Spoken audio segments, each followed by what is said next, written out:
Oi pessoal do Sinapse, tudo bem? Eu sou a Mari e a gente vai terminar agora de falar sobre a parte de ligações químicas, geometria e vamos falar aí um pouquinho sobre a parte de interações intermoleculares, certo? Bom, a gente estava vendo então no vídeo anterior que as moléculas, dependendo da geometria e do tipo de átomo que eu tenho, eu posso ter moléculas polares e moléculas apolares. No que a polaridade ela vai influenciar? Primeiro, no tipo de interação que eu vou ter entre as minhas moléculas, que isso influencia tanto na temperatura de ebulição dessas moléculas, quanto na solubilidade delas. Então, o que a gente tem que pensar? Quando eu falo de interação intermolecular, eu estou falando da interação que eu tenho entre moléculas, o que faz, por exemplo, que as moléculas elas fiquem mais próximas ou mais afastadas umas das outras.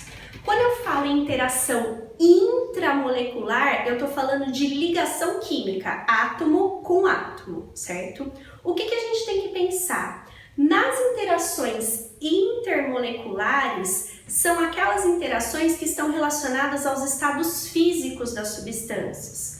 Quando eu pego e faço uma transformação de estado físico, passo do sólido para o líquido ou do líquido para o gasoso, o que eu estou fazendo? Afastando uma molécula da outra, só que a substância ela continua exatamente a mesma. A água continua água, gás oxigênio continua gás oxigênio e assim por diante. Eu só estou mudando o estado de agregação e mudando a distância entre as minhas moléculas. Mudo então aí a interação intermolecular.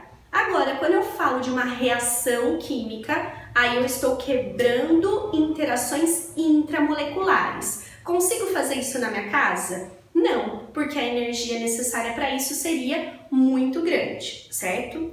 Então, quando a gente fala dessas interações, para eu ver se a minha interação ela é forte ou fraca, o que eu preciso ver? A polaridade da molécula, certo? A gente tem três tipos de interação intermolecular. Uma que vai unir as moléculas que são apolares, lembra que não tem polo positivo e polo negativo, e outra que vai unir moléculas polares, certo? Quando a gente fala das moléculas apolares, o que eu tenho que pensar? Se ela é apolar, eu não tenho polo fixo nela, positivo e negativo. Só que quando eu pego moléculas que estão ou no estado sólido ou no estado líquido, essas moléculas elas vão estar aí mais próximas umas das outras. E o que acontece? Por indução, por uma ficar próxima da outra, a gente acaba criando polos momentâneos, polos instantâneos. Como assim?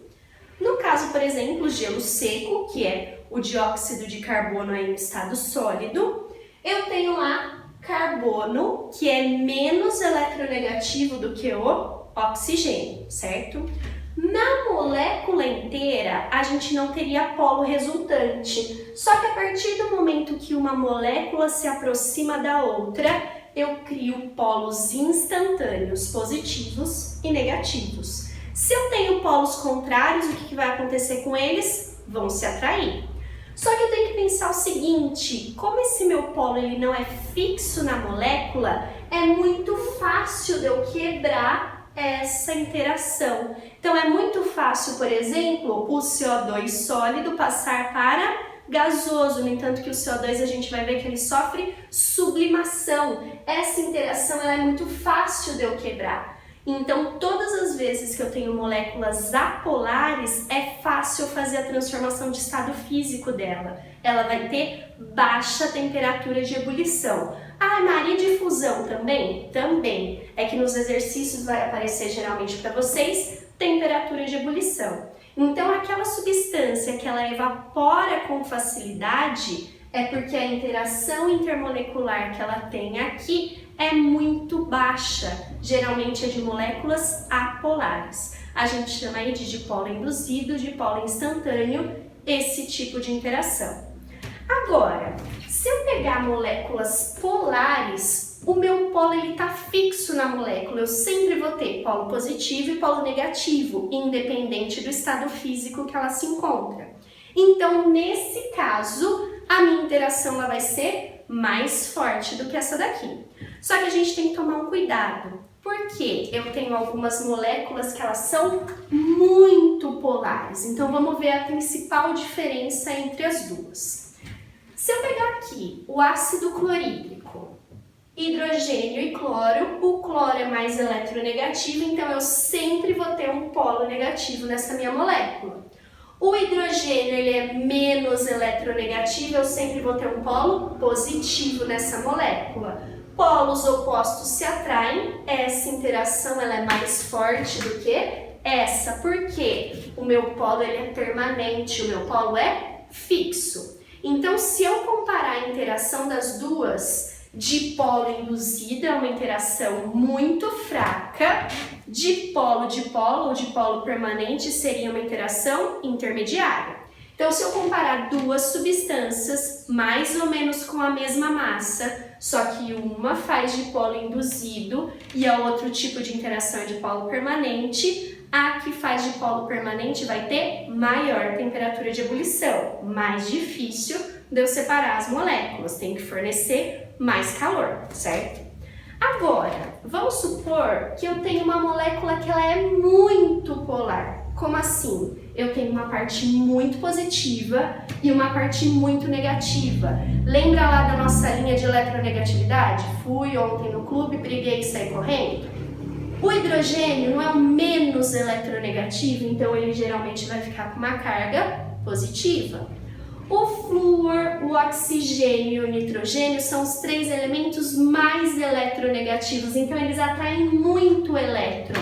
Então eu fico com um polo muito positivo e um polo muito negativo na minha molécula. Quando isso acontece, a interação entre essas moléculas vai ser muito forte. Por quê? Eu tenho uma molécula que tem uma parte muito positiva e uma molécula que tem uma parte muito negativa. Aqui o meu polo também é fixo, só que a atração acaba sendo maior.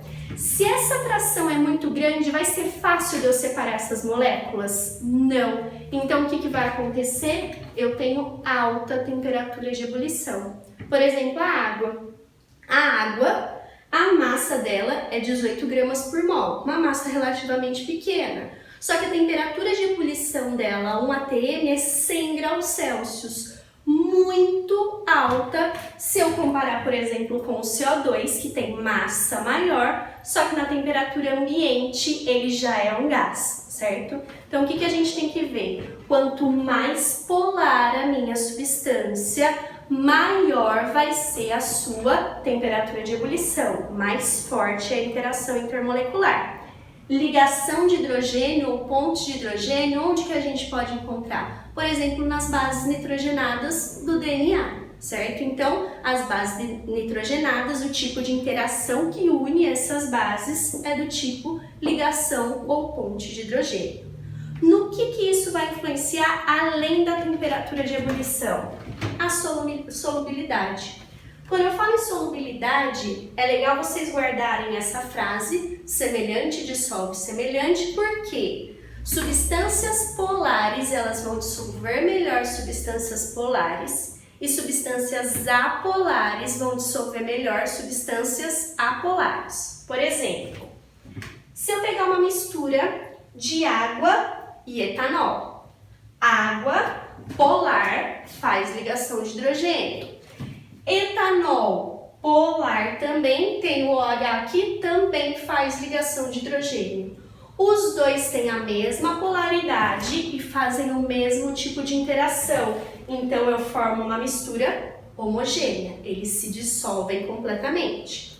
Agora, se eu pego água e isoctano, gasolina, quando eu misturo os dois, eu formo uma mistura heterogênea, eles não vão se dissolver. Por quê? A água é polar e aqui a gasolina ela é apolar. Então, se eles têm polaridades diferentes, eles não vão se dissolver aí, certo?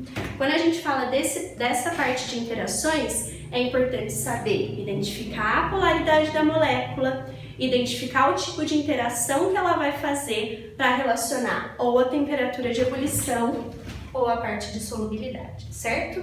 Bom, nesse vídeo eu encerro toda essa parte aí que a gente fala sobre ligações, polaridade e interações e até o nosso próximo vídeo. Tchau, gente!